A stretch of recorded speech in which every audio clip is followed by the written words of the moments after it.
এই চ্যানেলে তোমাদের সবাইকে স্বাগতম জানাই। এই চ্যানেলে যারা নতুন আছে তারা চ্যানেলটিকে অবশ্যই সাবস্ক্রাইব করবে। ভিডিওটি ভালো লাগলে অবশ্যই লাইক করবে, শেয়ার করবে। Exercise 1, tick the correct answer from the given alternatives. সঠিক বিকল্প যেটা হবে সেটাতে টিক চিহ্ন দিতে বলেছে। 1 number, in a bakul tree there lived monkeys. বোকাল গাছে বানর বাস করত। 2 number, on the way back from the festival, Bhola Grandpa tightly held on to the 2 fingers of his grandson. উৎসব থেকে ফেরার পথে ভোলা দাদা তার নাতির 2 আঙ্গুল শক্ত করে ধরেছিলেন। 3 number, a gang of pirates were burying a large box. জলদস্যুদের দল একটি বড় বাক্স পুঁতে রেখেছিল। 4 number, Bhola Grandpa was returning from the weekly market. ভোলা দাদা সাপ্তাহিক বাজার থেকে ফিরছিলেন। 5 number, Bhola Grandpa died at the age of 95. ভোলা দাদা 95 বছর বয়সে মারা যান।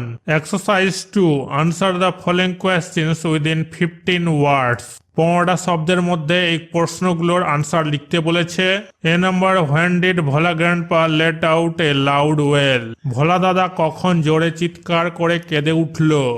আনসার কি হবে? On the way back from the festival Bhola grandpa tightly held on to the 2 fingers of his grandson. উৎসব থেকে ফেরার পথে ভোলা দাদা তার নাতির 2 আঙ্গুল শক্ত করে ধরেছিলেন। He did not realise when those fingers slipped out. কখন যে আঙ্গুলগুলো বেরিয়ে গেছে তিনি বুঝতেই পারেননি। Bhola grandpa remembered his grandson and let out a loud wail. Bhola দাদা তার নাতিকে স্মরণ করে জোরে চিৎকার করে কেঁদে উঠলেন। B number, where had the grandson found a cosy shelter. নাতি কোথায় একটি আরামদায়ক আশ্রয় খুঁজে পেয়েছিল। আনসার কি হবে? The grandson had found a cosy shelter under A cows বেলি। উত্তর হবে নাতি একটি গরুর পেটের নিচে একটি আরামদায়ক আশ্রয় খুঁজে পেয়েছিল। 3 number, what request did Bhola grandpa make to the first man he saw on the mound. Bhola দাদা ঢিপিতে প্রথম যে মানুষটিকে দেখেছিলেন তার কাছে কি অনুরোধ করেছিলেন। আনসার কি হবে? Bhola grandpa climb the mount and requested the first man he saw for some water to drink.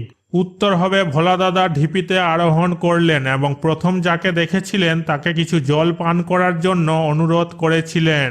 D number, how old was Bhola grandpa's wife when he died. Bhola দাদার স্ত্রী মারা যাওয়ার সময় তার বয়স কত ছিল। আনসার কি হবে? Bhola grandpa's wife was 80 years old when he died. উত্তর হবে ভোলা দাদা মারা যাওয়ার সময় তার স্ত্রীর বয়স ছিল 80 বছর। Exercise 3, answer the following questions within 25 words. Exercise 3 তে বলেছে 25টা শব্দের মধ্যে এই প্রশ্নগুলোর উত্তর দিতে। A number, why was no real treasure found under the sand dunes. বালির ঢিলার নিচে কেন কোনো প্রকৃত ধন পাওয়া গেল না। আনসার কি হবে? At this point of time Bhola grandpa confess that there was no real treasure. উত্তর হবে এ সময়ে ভোলা দাদা স্বীকার করেছেন যে প্রকৃত ধন ছিল না। It was all a dream which he had during his mid day nap. এটা ছিল তার মধ্যাহ্নের ঘুমের সময় একটি স্বপ্ন। B number, what did the tiger do after Bhola grandpa had climbed up the banyan tree. Bhola দাদা বট গাছে উঠার পর বাঘ কি করলো। আনসার কি হবে? The tiger roared and circle the tree about 100 times. উত্তর হবে বাঘ গর্জন করে গাছটিকে প্রায় 100 বার প্রদক্ষিণ করে।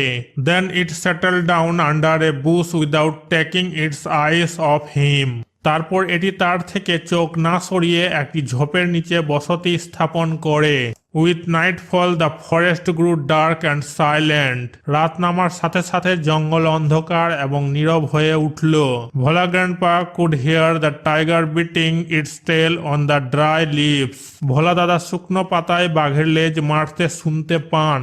C number, what was the reason of Bhola grandpa's death according to his wife. তার স্ত্রীর মতে ভোলা দাদার মৃত্যুর কারণ কি। আনসার কি হবে? Bhola grandpa's wife shed with a Sai the old man must have forgotten to breathe.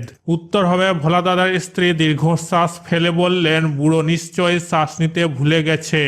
Grammar in use, এখন আমরা গ্রামার করব।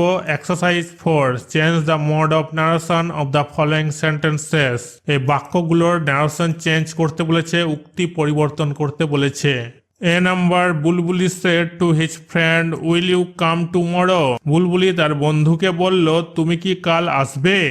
বুলবুলি asked his friend if she would go the next day. বুলবুলি তার বন্ধুকে জিজ্ঞেস করলো সে পরের দিন যাবে কিনা। B number, পলামি says I am fine. পলামি বলল আমি ভালো আছি। পলামি says that she is fine. পলামি বলেছে যে সে ভালো আছে। C number, the teacher said to the students keep quiet. শিক্ষক ছাত্রদের বললেন চুপ করো। The teacher ordered the students to keep quiet. শিক্ষক ছাত্রদের চুপ থাকার নির্দেশ দেন। D number, my mother said to me may your dreams come true. আমার মা আমাকে বললেন তোমার স্বপ্ন সত্যি হোক। My mother wished me that my dreams might go true. আমার মা আমাকে কামনা করেছিলেন আমার স্বপ্ন যেন সত্যি হয়। E number, the students said, sir, please allow us to play in the field. ছাত্ররা বলল স্যার আমাদের মাঠে খেলার অনুমতি দেন। The students requested respecting sir to allow them to play in the field. ছাত্ররা সম্মানসূচক স্যারকে অনুরোধ করলো মাঠে খেলতে দেওয়ার জন্য। Exercise 5. In each of the sentences of the following passage, some articles and prepositions are used in an incorrect manner. এই প্যাসেজটাতে আর্টিকেল আর প্রিপোজিশন ঠিকভাবে বসানো নাই। Underline them and replace them with the appropriate ones. যে article preposition গুলো ঠিক নাই সেইগুলোকে underline করতে বলেছে আর রিপ্লেস করতে বলেছে, সঠিক আর্টিকেল প্রিপোজিশন বসাতে বলেছে। In a winter night I was aboard a boat. এক শীতের রাতে আমি নৌকায় চড়েছিলাম। It was a moonlit night full of stars. এটি ছিল তারায় ভরা একটি চাঁদনি রাত। The boat was anchored to a great river. নৌকাটিকে একটি বড় নদীতে নোঙর করা হয়েছিল। I was thrilled to see the beauty of nature. প্রকৃতির অপরূপ সৌন্দর্য দেখে শিহরিত হলাম।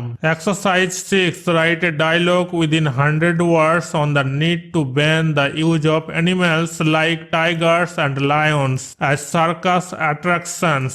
সার্কাসের আকর্ষণ হিসাবে বাঘ এবং সিংহের মতো প্রাণীর ব্যবহার নিষিদ্ধ করার প্রয়োজনীয়তা সম্পর্কে 100 শব্দের মধ্যে একটি সংলাপ লিখতে বলেছে। হিন্টস, এই হিন্টস গুলো ব্যবহার করতে বলেছে। প্রীতম কি বলছে Manoj, nice to meet you. Pritam বলছে মনোজ তোমার সাথে দেখা করে ভালো লাগলো। মনোজ কি বলছে are you from a circus show. তুমি কি সার্কেস শো থেকে আসছো। প্রীতম কি বলছে well guessed have you been to the circus. Pritam বলছে ভালো অনুমান করেছো, তুমি কি সার্কাসে গেছো। মনোজ কি বলছে ইয়েস ইটস রিয়ালি অ্যামেজিং। হ্যাঁ এটা সত্যি আশ্চর্যজনক। But one thing hurts me. কিন্তু একটা জিনিস আমাকে কষ্ট দেয়। প্রীতম কি বলছে রিয়ালি হোয়াটস দ্যাট। সত্যি এটা কি। মনোজ কি বলছে the cage tigers and lions even they are made to jump through fire. Manoj বলছে খাঁচাবন্দি বাঘ এবং সিংহ এমনকি তাদের আগুনের মধ্যে দিয়ে ঝাঁপ দেওয়া হয়। প্রীতম কি বলছে right you are it's painful they are fallen victims to the ruthless torture negligence and malnutrition. Pritam বলছে ঠিক বলেছ, এটা বেদনাদায়ক, নির্মম নির্যাতন, অবহেলা ও অপুষ্টির শিকার তারা। মনোজ কি বলছে they show their tricks with life risk. Manoj কি বলছে তারা জীবনের ঝুঁকি নিয়ে তাদের কৌশল দেখায়। প্রীতম কি বলছে there are laws to protect wild animals. Pritam বলছে বন্যপ্রাণী রক্ষার আইন আছে। But the corrupt circus owners manage everything. কিন্তু দুর্নীতিবাজ সার্কাসের মালিকরা সবকিছু বন্দোবস্ত করে। মনোজ কি বলছে the government should be more stringent and vigilant. Manoj বলছে সরকারকে আরো কঠোর ও সতর্ক হতে হবে। প্রীতম কি বলছে I think so and public voice should be raised against the nexus. Pritam বলছে আমারও তাই মনে হয় আর জোটের বিরুদ্ধে জনগণের আওয়াজ তুলতে হবে। Manoj absolutely oh I have to leave to attend a tuition class. Manoj কি বলছে একদম, আমাকে টিউশন ক্লাসে যোগ দিতে চলে যেতে হবে। প্রীতম কি বলছে ওকে সি ইউ। প্রীতম বলছে ঠিক আছে দেখা হবে। মনোজ কি বলছে? Okay bye. মনোজ বলছে ঠিক আছে, বিদায়। Exercise 7, write a story within 100 words using the given hints. এই হিন্টসগুলো দিয়ে একটা গল্প লিখতে বলেছে। Give a title to the story, গল্পের একটা শিরোনাম দিতে বলেছে। এ হরিবেল বাস জার্নি, একটা ভয়ঙ্কর bus journey. The excursion of our school to Shantiniketan বার্গ over, we started returning on the third afternoon.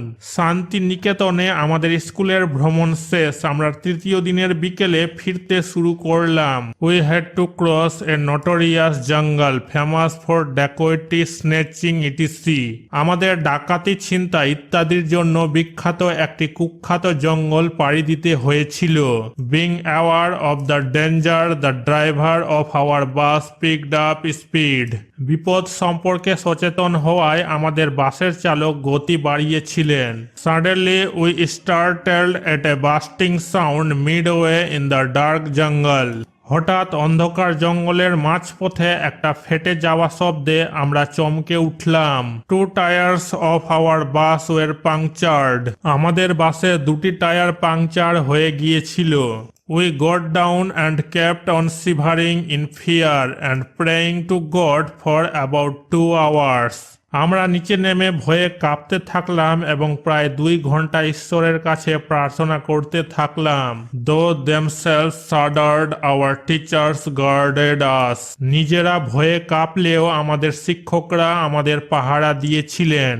Time seemed unmoved. সময় অচল মনে হলো।